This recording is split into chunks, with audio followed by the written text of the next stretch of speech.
kukiwezana. Kutumia ujuzi, kila mtu alitumika kwa nafasi yake. Sema amina. Kila mtu alitumika kwa nafasi yake. Na ndio hakuna atakayepiga kifua anasema ni mimi nimefanya. Tumefanya. Haleluya. Amen. Na Mungu ametusaidia. Kitabu cha Mambo ya Nyakati sura ya 22 mstari wa 2. Kila muumini wa ACT Kibaha kuwa tayari kutumia ujuzi wa kwake alijaliwa na Mungu kwa ajili ya kazi ya Bwana. Siku ile ya mwisho mtu mmoja akanikuta pale najenga, akaniuliza, "Mwenyeji nawe ni mjenzi? Hawafumi lakini wapo." Bwana Yesu apewe sifa.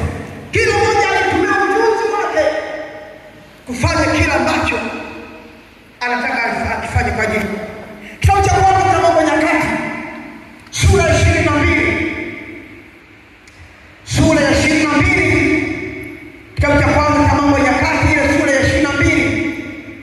Kitabu cha Mambo ya Nyakati ile sura ya 22. Mstari wa 2. 22 mstari wa 2.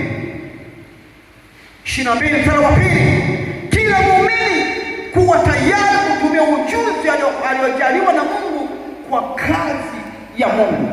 Watu walijitoa, watu walifanya kazi, mpaka wengine viatu vyao siku hiyo niliona vililoa kwenye maji, wakaenda kununua mbuti ile kazi